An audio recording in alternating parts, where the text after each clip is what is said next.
All right, and today we're going to be talking with Zach Appio from Odd Concept Media. Um, I, I heard about him from one of the local comic book store owners, and been playing you know email tag with him and Facebook tag messenger tag with him, and finally we were able to hook up, and so he's here to talk about this what he does with odd concept. So let me just bring him in, and we'll get right to it. Good Hey, evening. Chad. Hey, how's it going? How's it going?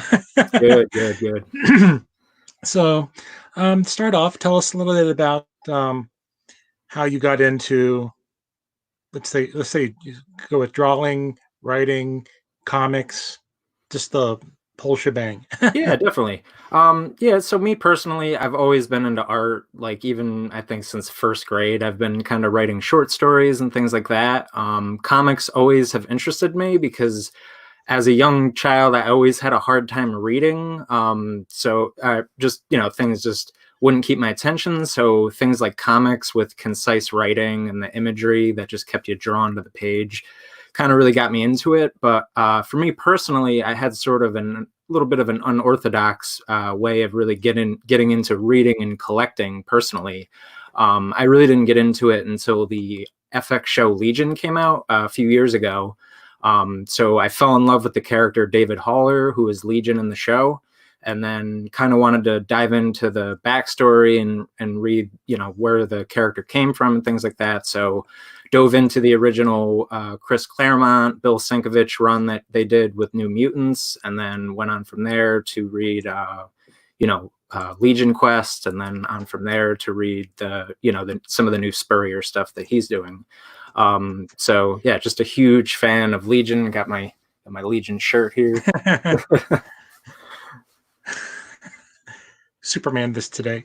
Yeah, definitely. Yeah, and I'm super excited for the New Mutants movie finally coming out.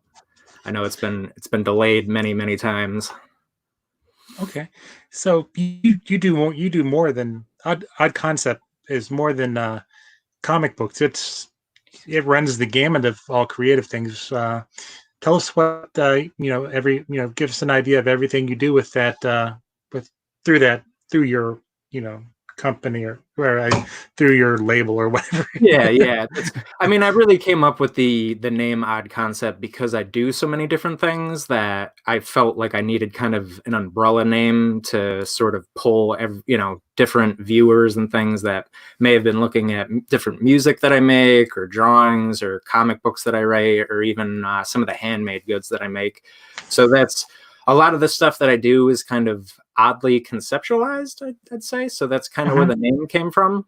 So it's just sort of an umbrella name there. So as you see on the website, like we have our main feature is comics, obviously. And the whole thing with that started is sort of just a challenge to myself to see if I could make a comic. So I started out to make one, and here I am today. I ended up with 4 different comic series now that I have going. So I'm pretty happy with that. Working on issue number 2s for all the different series now. And as well, I do, in the merchandise, I make and hand make a lot of different supporting merchandise to go along with the comics that I have. Okay, you want to talk about the different comics, because I have the first one on your website is Just Tea and Cakes. Yeah, definitely. So Just Tea and Cakes is a story about a same-sex but different species marriage between a sloth and a goat. And they're the only animals living in New York City sort of as humans. And they're just trying to make ends meet, trying to deal with their angry landlord that tries to evict them in every issue. And then moving down, we have The Home, which is it's a black and white comic. It's set in a 1970s foster home that follows a young boy named Dax and his older sister named Ruby.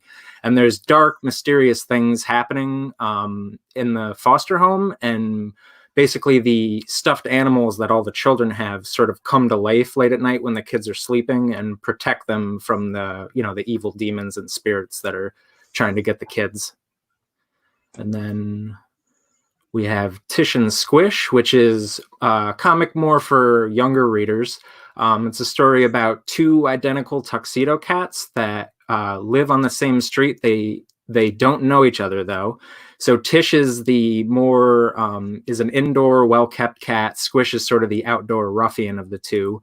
One day they get out when Tish isn't supposed to get out. The two of them meet, and Squish, being the mischievous one that she is, decides that they're going to do a trading places scenario, sort of a la Dan Aykroyd, Eddie Murphy.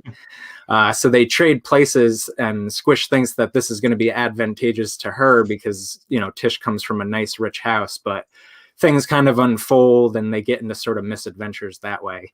So it's sort of just a cute story, and it's an interesting narrative setup because you read Tish's story one way, and then you flip the comic over and read Squish's story, and then in the middle of the book, there's actually a 2-page spread where the two of them meet, and that's where they kind of trade places.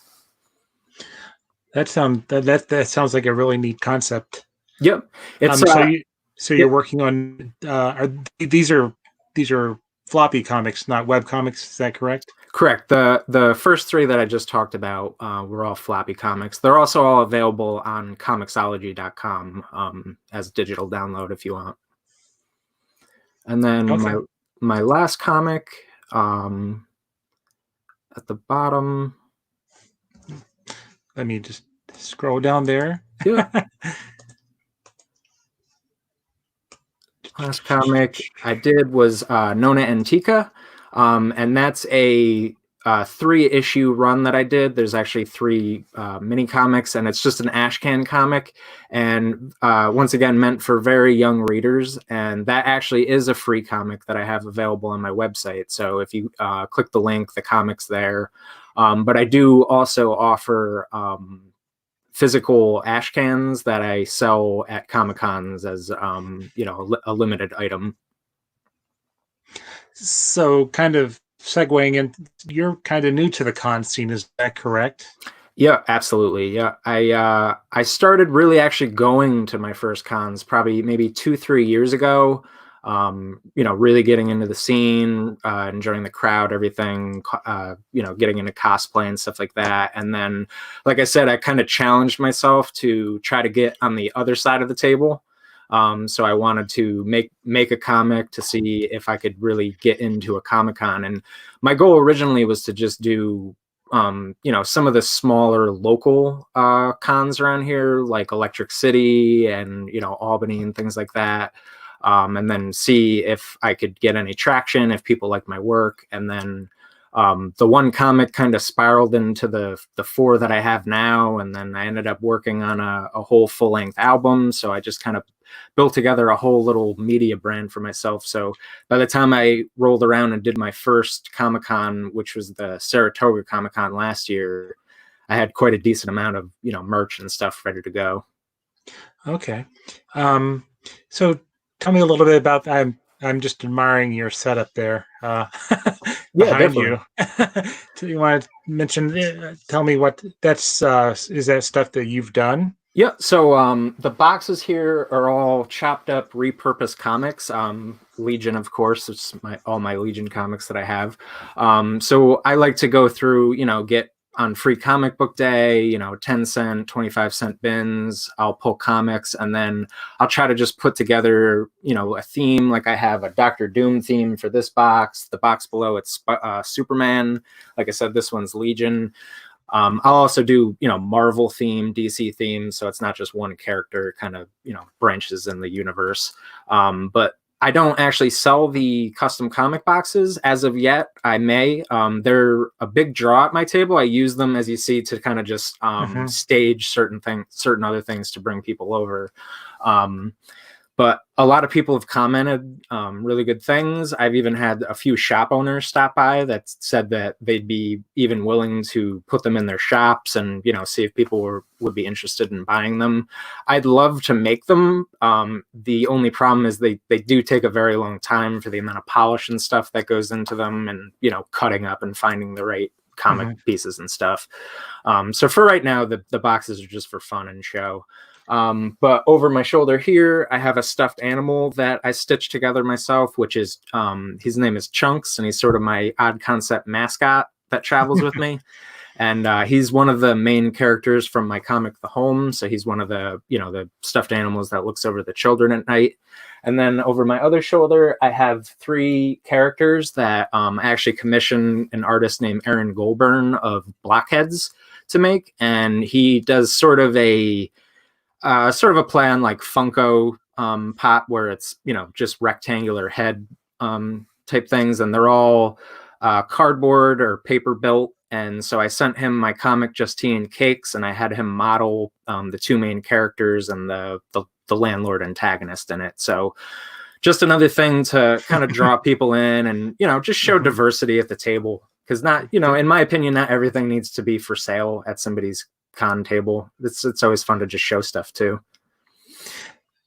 So you said that the boxes were very labor intensive. About how long did it take you to do those, boxes hours wise? I'd say hours wise, I'd say probably around maybe 15 hours. The issue is that the drying time, so you have to let it dry overnight. So it, even though it only took maybe 10 hours to make, it spanned over the course of maybe 2-3 days with the coats I would have to put on. So, it's just Mod Podge down there, the different comics and stuff. Okay. I also noticed that you are frequenting. We have a common friend, Douglas Arthur, and he created a new kind of a Facebook group for artistic people, and you've definitely put a lot of stuff on that. And it's some pretty cool stuff. Could you talk about the stuff that you're doing for that? Yeah, I appreciate the compliment. My friend Douglas, met him through another comic artist, actually, and then we've sort of been networking back and forth. He started his group, which I think was a great idea for artists to kind of show each other their process of making their art and how they arrive to their finished product. So when he started the group, it was something that I sort of had been doing already. I was, experimenting with process art and filming myself, creating different paintings and acrylic art pours and things like that. So when he started the group, I actually had a couple videos, in the arsenal ready to go. So I had those ready to post.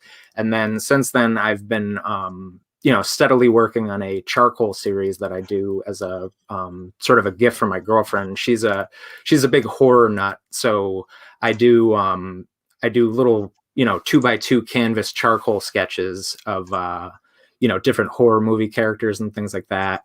And then what I'll do is just film myself making the sketch and then, post the time lapse of it on the Facebook page.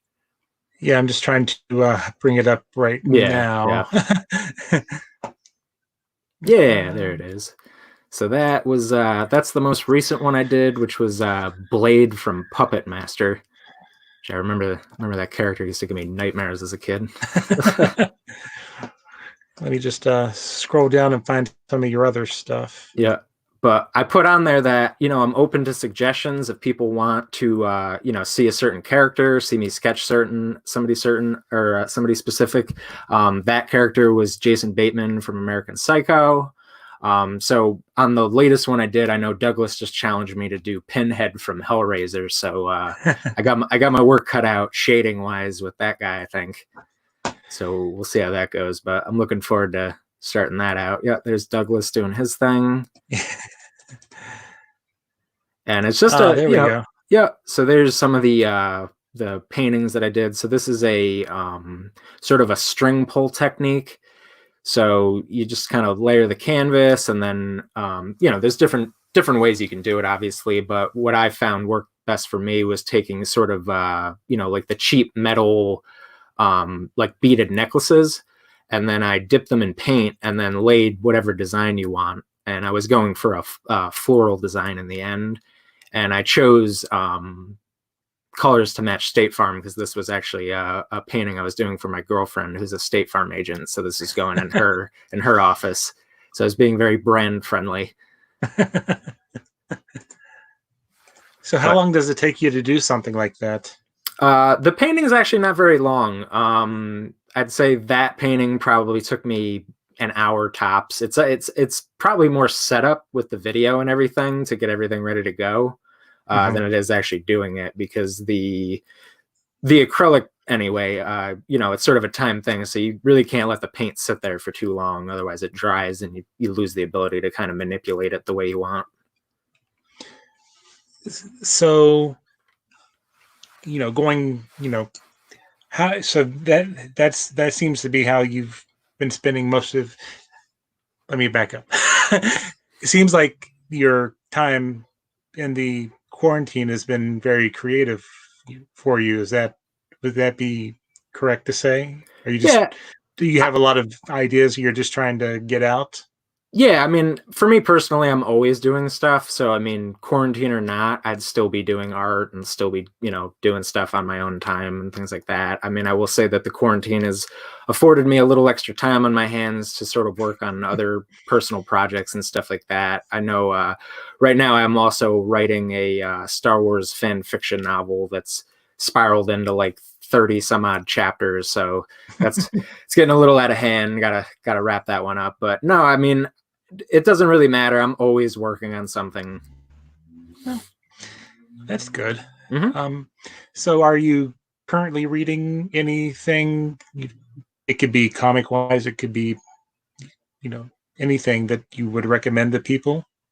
Uh, well, right now I'm kind of taking a hiatus. Like I said, I was reading most of the Legion comics to get that whole storyline and everything. So I left off kind of on the end of Legion Quest. So me personally, I would recommend somebody to start reading the original New Mutants series run that they did. But I was excited because I had just read an X Factor in the Legion Legacy, and was excited at the time because when I read it was a week from the original Albany Comic Con date, Mm-hmm. and Kevin Conrad was going to be there, and he was actually the artist on the issue that I was reading at the time. So I was super excited to get the chance to meet and talk to him and possibly get him to sign the comic. But looks like that will have to wait until November 1st. November. Yep. Yeah, Hopefully, fingers crossed. Anyways, yeah. Fingers crossed. yeah, but it's all for the better. So, are there any comic book creators that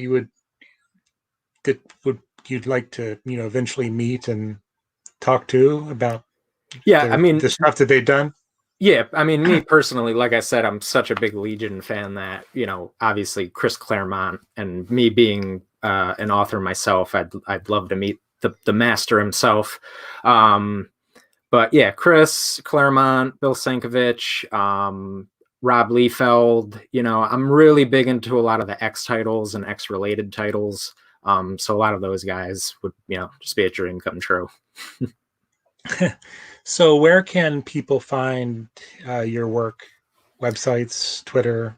Yeah, you can visit my website. It's www.oddconceptmedia.wordpress.com. And from there, you can click on the contact or the about and link to my Twitter, my Facebook.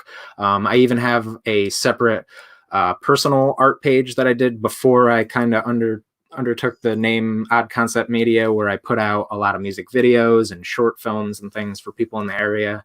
So you can link to my personal art page from there. So yeah, definitely check out the website if you want to get in contact. And I'm always open to talk to people. So if anyone wants to reach out on the Facebook, Twitter, website, I'd love to have a chat with you, talk about anything. Well, thanks for joining us, and if you ever have anything that you'd like to promote, then you're more than welcome to let us know, and I'd be glad to help you. Awesome. Really appreciate it, Chad. It was great talking to you. And hopefully in November I'll get to meet you in person. Definitely, definitely. Yeah, I'll be there. Well, hopefully it'll be there. Yeah, indeed. Yeah. So, alrighty. Well, again, thank you, and we'll be in touch. Sounds good. Appreciate it, Chad. All Bye, right. guys. Thanks.